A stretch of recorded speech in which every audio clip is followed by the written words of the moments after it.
की वह शाखा जिसके अंतर्गत हम आकृतियों अथवा आकारों का अध्ययन करते हैं वो क्या कहलाती है? गणित की वह शाखा जिसके अंतर्गत हम आकृतियों अथवा आकारों का अध्ययन करते हैं वो कहलाती है क्या? एक, बीजगणितीय शाखा, ज्यामितीय शाखा, अंकगणितीय शाखा या फिर ये सभी शाखाएं कहलाती हैं। तो देखते हैं कैसे हैं, सभी लोगों का स्वागत है भाई। तो ये शाखा क्या कहलाती है? बीजगणितीय शाखा, अंकगणितीय शाखा या फिर ज्यामितीय शाखा। तो आप सभी जानते हैं कि अगर हम आकृतियों की बात करते हैं, हम शेप्स की बात करते हैं, हम आकारों की बात करते हैं, तो ये सभी शेप्स और आकार, जैसे कि आप जानते हैं ना, त्रिभुज, चतुर्भुज,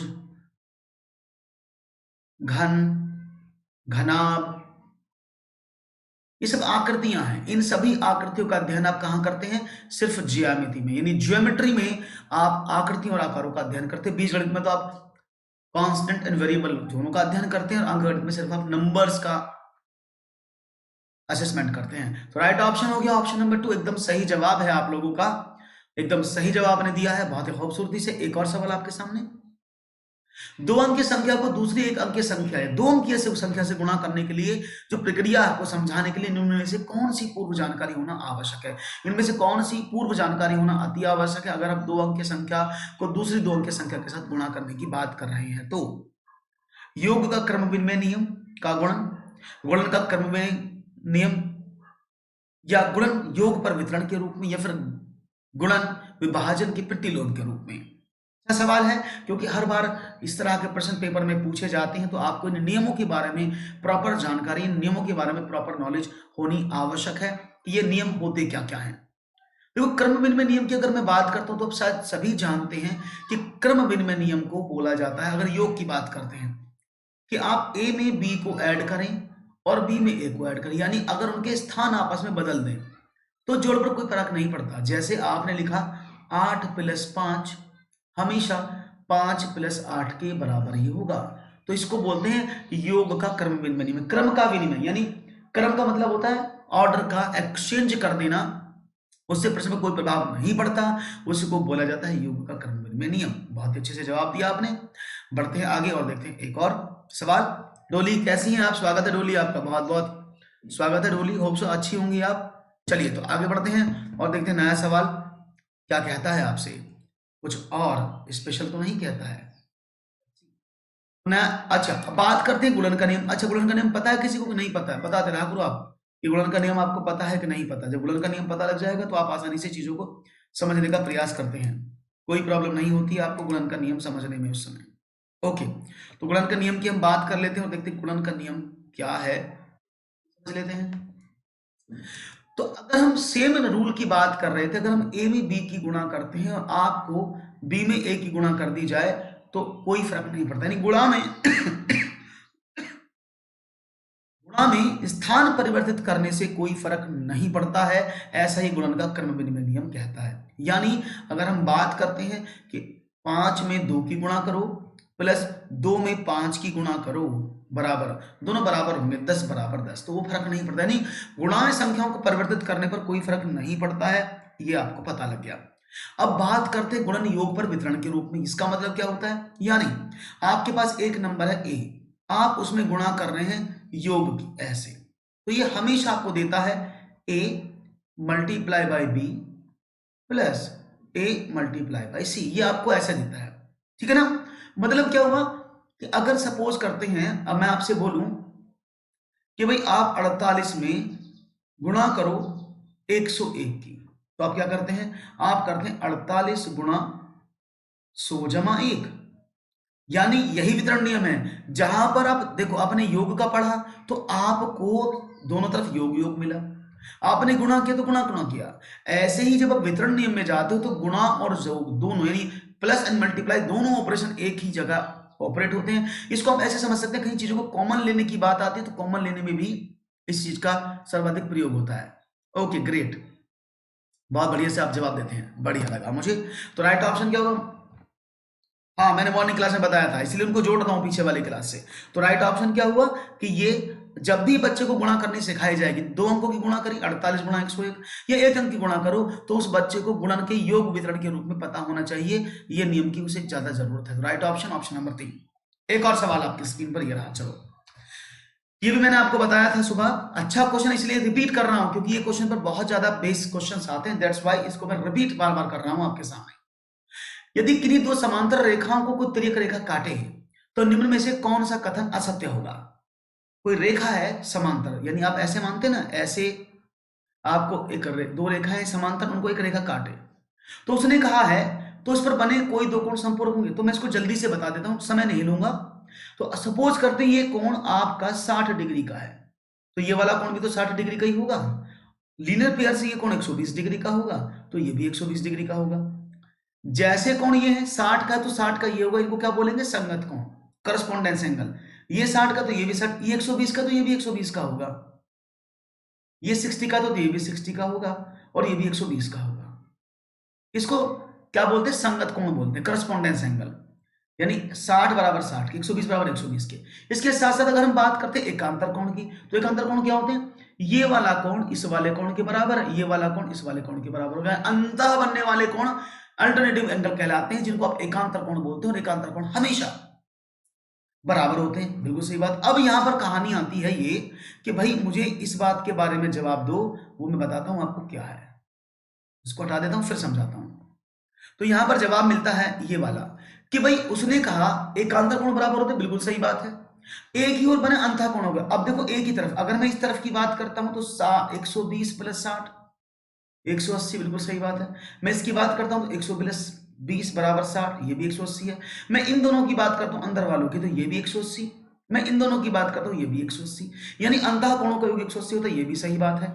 इसके साथ साथ संगत कोण बराबर होंगे, यानी उनके जो संगत कोण है, करस्पोंडेंस एंगल है, वो बराबर होते हैं, ये भी मैंने आपको बताया यस कि उनके संगत कोण भी बराबर होंगे। लेकिन समांतर कोण पर बने कोई दो कोण संपूरक होंगे, ये गलत है। क्योंकि अगर मैं इस लाइन की बात करता हूं, जैसे कि मैंने आपको अभी बताया, मैं इसको हटा देता हूं जिससे कि आपको चीजें क्लियर हो जाएं एक बार में और आप आसानी से चीजों को समझ पाएं। ओके, तो इसको सारा साफ कर देते हैं और इस कहानी को वापस लाते हैं। उसने कहा कोई दो कोण, अब समांतर भुजा पर तो ये भी कोण बनने 120 और 120 के, तो क्या ये 180 के बराबर है? नहीं। यहां 60 60 के क्या 180 के बराबर है? नहीं। अगर वो ये बोलता कि समांतर रेखा पर बने एक तरफ बने, एक तरफ बने कोई दो कोण 180 के होंगे, तो बिल्कुल सही जवाब था। इसलिए यह गलत जवाब है क्योंकि यही कथन गलत लिखा है। बहुत बढ़िया, 20 का है। एक और सवाल आपके स्क्रीन पर ये रहा। चलो, कक्षा 5 में गणित यह वाद विवाद रखा गया कि शून्य सबसे अधिक प्रभावशाली संख्या है। यह क्रियाकलाप बच्चों को प्रोत्साहित करता है किसके लिए? एक, वो समस्याएं हल करने में जिन संख्याओं के अंत में शून्य हो, विश्लेषण और संप्रेषण में, मित्रों को सहयोग देने में, या वो संख्या लिखने में जिनमें शून्य हो। अच्छा, नेट कम चल रहा है वैसे, कोई बात नहीं है। तो वो संख्याएं जिनके अंत में शून्य हो। तो देखते हैं कक्षा 5 में के पीरियड में यह वाद विवाद रखा गया कि शून्य सबसे अधिक प्रभावशाली संख्या है। यह क्रियाकलाप बच्चों को प्रोत्साहित किस लिए करता है? वो समस्या हल करने में जिनमें संख्याओं के अंत में शून्य हो, विश्लेषण और संप्रेषण में, मित्रों को सहयोग देने में, या फिर वो संख्या लिखने में जिनमें शून्य हो। तो देखते हैं आपका जवाब क्या मिलता है। लेट्स सी, समझ लेना ABCD 4 ऑप्शन है। कक्षा 5 में गणित के पीरियड में यह वाद रखा गया है शून्य सबसे अधिक प्रभावशाली संख्या है। देखो, तो वो समस्याएं हल करने में जिनके अंत में शून्य हो, तो ये प्रोत्साहित करेगा बच्चों को, या फिर विश्लेषण संश्लेषण में, मित्रों को सहयोग देने में, या वो संख्या लिखने में जिनमें शून्य हो। तो ये किस लिए प्रोत्साहित कर रहा है? अगर हम वाद विवाद रखते हैं तो उसमें क्या विशेषता मिलेगी, अब समझने की कोशिश करना। 21 क्वेश्चन पूछ रहा हूं मैं, तो what is the right answer of 21 question? 21 का सही जवाब आपको बताना है। तो देखते हैं आपका जवाब मुझे क्या मिलता है। देखिए, समझने की कोशिश करना। यहां पर लिखा वो समस्याएं, अगर हम बच्चे को, मैं आपको ये बोलता हूं कि कल हमारा डिबेट है, मैंने बोला कल भाई हमारा स्कूल में डिबेट है, किस पर है? 0 पर है। तो आप क्या करोगे? बच्चा क्या करेगा? बच्चा क्या करेगा? बच्चा जब भी डिबेट की बात आप उससे करोगे तो बच्चा एक काम करेगा। वो क्या करेगा? वह बच्चा सीधा सीधा क्लास में जुड़ने की कोशिश करेगा, और वह क्या करेगा? वह उन चीजों को ढूंढने की कोशिश करेगा आखिरकार ये स्टेटमेंट दिया क्यों गया। कि अगर हमें शून्य पे बात करना है, कल हमारी परिचर्चा, कल हमारा डिबेट 0 पर है, तो वह किताब में, कॉपी में, इंटरनेट से सर्च करेगा ना, या करवाएगा अपने चाचा ताऊ से, पापा से, है ना। तो जब भी कोई वाद विवाद रखा जाता है तो शून्य सबसे अधिक प्रभावशाली शक्ति है, उसके लिए उसे खोजना पड़ेगा और वो एनालिसिस करेगा क्यों है। तो राइट ऑप्शन होगा option number 2, that is analysis, क्योंकि कक्षा 5 का बच्चा कक्षा 1 का बच्चा नहीं है। तो right option is correct answer, that is B is the right option. बहुत ही खूबसूरती से आपने जवाब दिया है। और बढ़ते हैं आगे और नेक्स्ट क्वेश्चन की तरफ हम बढ़ते हैं और देखते हैं नेक्स्ट क्वेश्चन क्या होगा आपकी स्क्रीन पर। सबको समझ में आया सवाल? एक और, राम अपने भाई को गणित पढ़ा रहा है, उसका भाई कक्षा 4 का छात्र है। उसने अपने भाई को निम्न प्रकार का प्रश्न हल करने को दिया, 45 डिवाइड बाई 5, ऐसे लिखा है, मैं लिख देता हूं 45 डिवाइड बाई 5 इंटू 9। उस बच्चे ने क्या काम किया, उसने ये कट गया यहां पर 45 डिवाइड बाई 45 बराबर 1, उसने ऐसे लिख दिया 45 डिवाइड बाई 45 बराबर 1। तो उस बच्चे को किए गए प्रश्न से क्या ज्ञात होता है? उसे गुणा करने की समझ नहीं है, इस प्रकार के प्रश्न उसे पाठ्यक्रम में नहीं है, उसे बोर्ड मास के प्रयोग की समझ नहीं है, उसे भाग करने की समझ नहीं है। तो देखते हैं आपका जवाब। बहुत अच्छे सवाल हैं ये, जो आपको बहुत कुछ फायदा दे सकते हैं, बस आपको समझने की आवश्यकता है। तो आपने कहा कि अगर बच्चा, भाई उसने क्या काम किया, उसने कहा 45 था, चलो देखते हैं बच्चे ने क्या प्रॉब्लम क्रिएट की है। उसने कहा 45 डिवाइड बाई 5 इंटू 9 था। तो बच्चे को बोर्ड मास का रूल क्या कहता है? वो कहता है, वो क्या कहता है, ब्रैकेट ऑब्लिक यानी order of division multiplication addition subtraction. तो according to BODMAS new rule उसको क्या करना था, उसको पहले डिवाइड करना था, 10 आपको उसको मल्टीप्लाई करना था। उसने गलती से क्या कर दिया, पहले उसने मल्टीप्लाई कर दिया। उसका मतलब क्या है, उसे बोर्ड मास की समझ नहीं। सवाल ऐसे होना चाहिए था 45/5 बराबर 9 गुणा 9 बराबर 81, तो इसका आंसर 81 आना चाहिए था। उसने 1 लिख दिया, तो गलत कर दिया ना उसने। क्लियर है? तो उसे बोर्ड मास के नियम की समझ बिल्कुल भी नहीं है, इसलिए उसने ऐसा प्रश्न को करने का प्रयास किया। बहुत ही खूबसूरत जवाब आप सभी लोगों के आ रहे हैं, बहुत बढ़िया। Okay Dolly, great. आगे बढ़ते हैं, एक और सवाल आपके स्क्रीन पर ये रहा। गणित विषय में बेहतर होने के लिए एक व्यक्ति को आवश्यकता है, किस चीज की आवश्यकता है? एक, हल को याद रखने की आवश्यकता है, गणनाओं में प्रवीणता की आवश्यकता है, अमूर्त चिंतन और तर्क संगत विवेचन द्वारा समस्याओं को बनाने और उन्हें सूत्रबद्ध करने की आवश्यकता है, या सूत्रबद्ध करने की ही आवश्यकता है। राइट ऑप्शन देखते हैं। अगर हम बात करते हैं गणित में बेहतर होना है, तो देखो बच्चे को गणित में बेहतर होने के लिए सबसे जरूरी काम क्या है कि उसको गणितीयकरण आना चाहिए। एक बच्चा गणित में बेहतर होना चाहता है तो उसको गणितीयकरण यानी मैथमेटाइजेशन आना जरूरी है। और मैथमेटाइजेशन क्या होता है कि वो सभी चीजों को सोच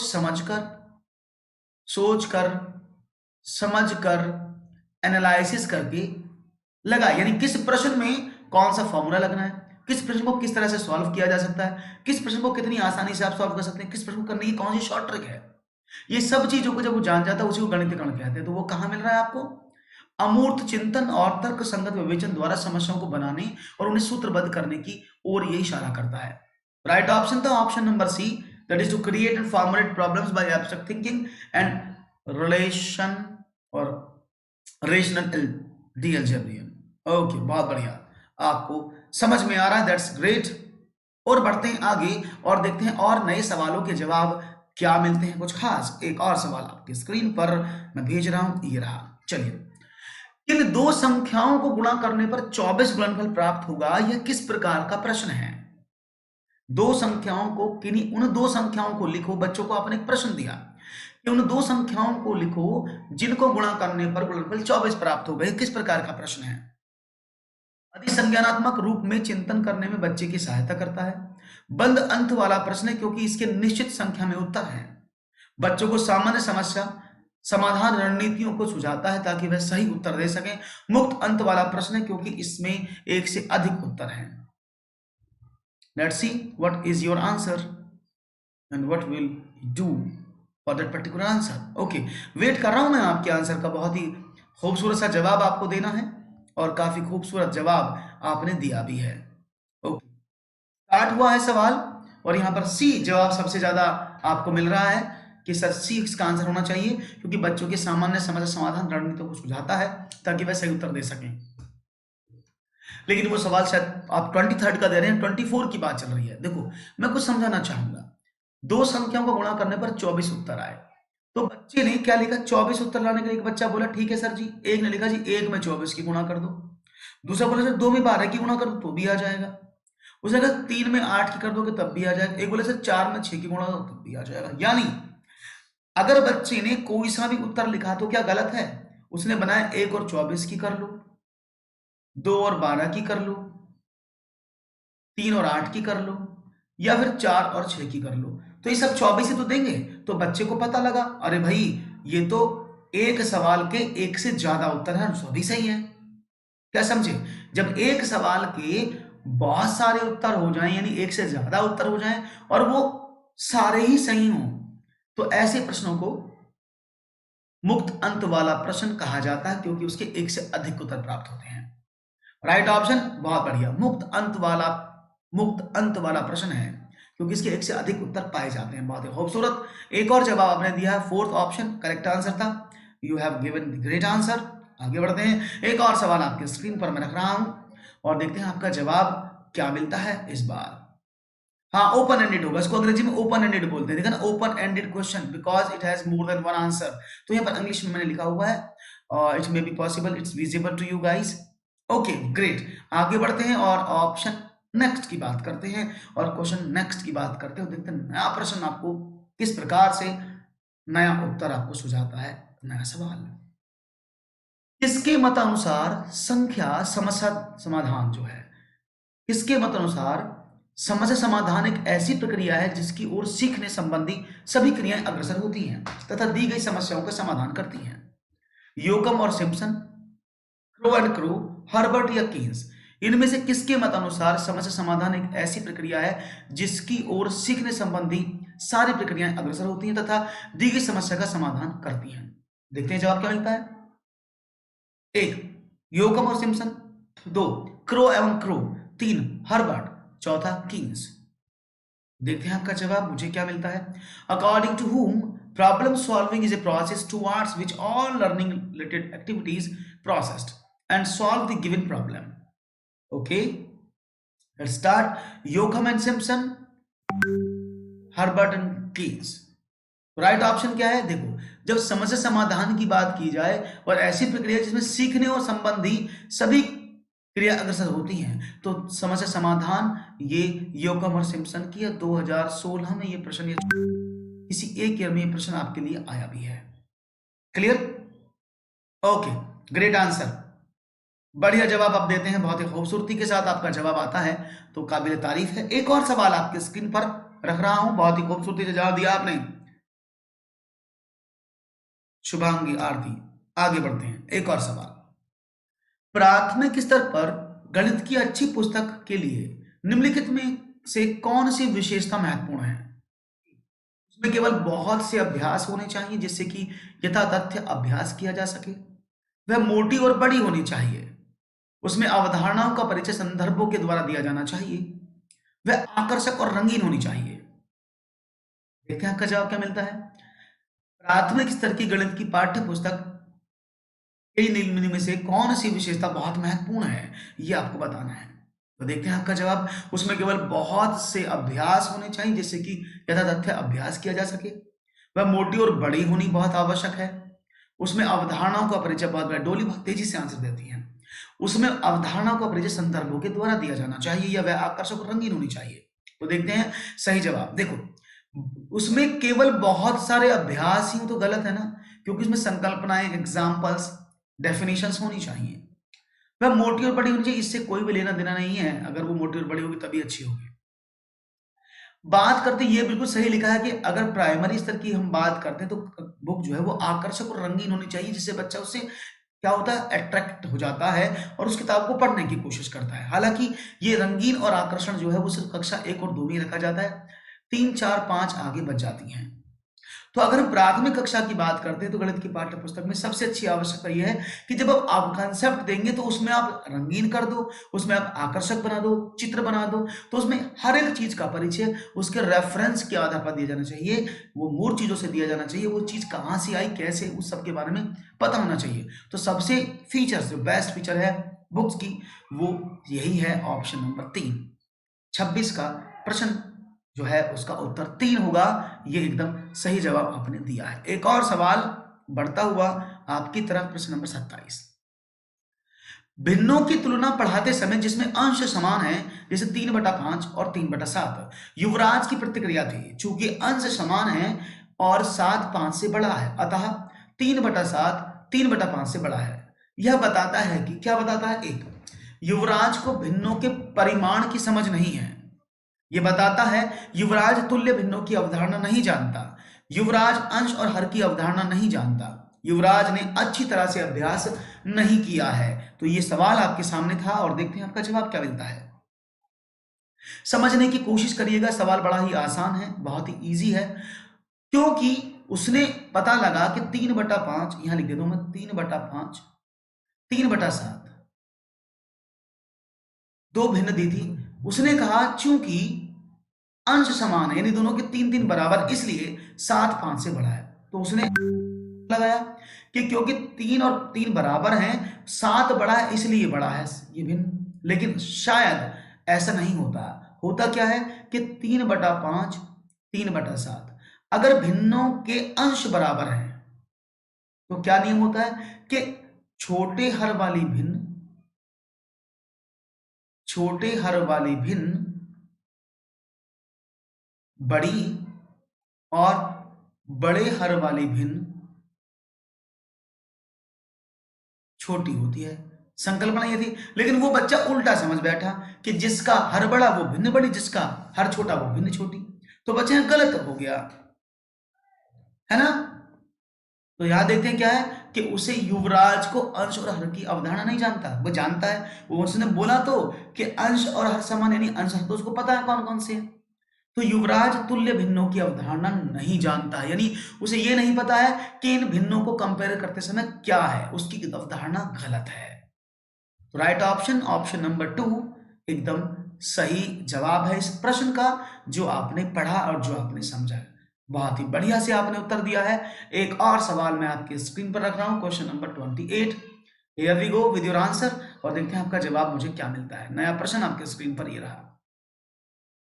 कक्षा में शिक्षिका विद्यार्थी को विभिन्न प्रकार के चतुर्भुज को परिचित करने के लिए कहती है।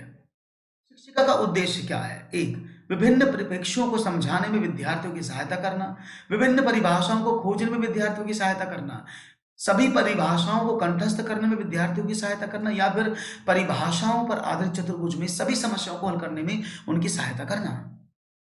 देखिए आपका जवाब क्या है। एक शिक्षिका हैं, कक्षा में वह समझा रही है, विद्यार्थियों को समझाने में सहायता करती हैं और डिफरेंट डिफरेंट तरीके से चतुर्भुजों को परिभाषित करने के लिए कहती हैं कि ये कैसा चतुर्भुज है, इसको ऐसे कर दे तो क्या होगा, उसको डिफरेंट डिफरेंट वे में वो आकृतियां देती हैं और कहती है उसको परिभाषित करो। तो यह क्या, विभिन्न परिप्रेक्ष्यों में, परिवेक्षण का मतलब होता है पर्सपेक्टिव, यानी डिफरेंट पर्सपेक्टिव से वो विद्यार्थियों को की सहायता करना चाहती हैं। वो सभी परिभाषाओं को खोजने में, यानी वो सभी डेफिनेशंस को खोजने में विद्यार्थियों की मदद करना चाहती हैं। सभी परिभाषाओं को कंठस्थ करने में, यानी सभी परिभाषाएं उनको याद हो जाएं इसलिए सहायता कर रही है, या फिर परिभाषाओं पर आधारित चतुर्भुज की सभी समस्याओं को हल करने में सहायता करने के लिए कह रही है। राइट ऑप्शन मिला है ABCD, बिल्कुल सही बात है। वह विभिन्न परिप्रेक्ष्यों से चतुर्भुज को समझाने के लिए विद्यार्थी की सहायता कर रही है। यानी बच्चा, कई बार आपको ऐसा देखा होगा, अगर मैं आपको बोलूं कि ये दो समांतर रेखाएं हैं जो एक तरीके रेखा इसको काटती है, आप बिल्कुल कह देंगे सर ये कोण बराबर है। वही मैंने क्वेश्चन ऐसा दे दिया ये वाला, और मैंने कहा अब बताओ, जबकि ये पैरेलल है, तो आप यहां पर प्रॉब्लम कर देंगे कि ये समांतर रेखाएं हैं। तो विजुअलाइजेशन में आपको प्रॉब्लम हो जाती है कि भाई ये चतुर्भुज दिया है, ये तो कुछ और है, ये तो सीधा सीधा था। लेकिन हालांकि मैं अगर इनको बोलूं कि दो समांतर रेखाएं, ये रेखा इसको यहां काटती है, यहां काटती है, तो बात तो वही पड़ी ना, लेकिन आकृति बदल गई। अगर मैं इसको आगे बढ़ा दूं तो ये समांतर रेखाएं बन जाएंगी। तो ये विजुअलाइजेशन की प्रॉब्लम हो जाती है कि ये रेखाएं A और B, C और D ये पैरेलल थी, तो अब भी वो पैरेलल है। तो बस प्रॉब्लम क्या है कि वो ये चाहती हैं कि बच्चा किसी भी पर्सपेक्टिव से इसको देखे चतुर्भुज को, चाहे वो उसको एस शेप में देखे, चाहे उसको वो इस शेप में देखो, पहचान ले कि चतुर्भुज क्या है। राइट ऑप्शन, ऑप्शन नंबर एक एकदम करेक्ट जवाब है आपका। एक और सवाल आपके स्क्रीन पर रख रहा हूं, ये रहा। अब क्या रखूंगा,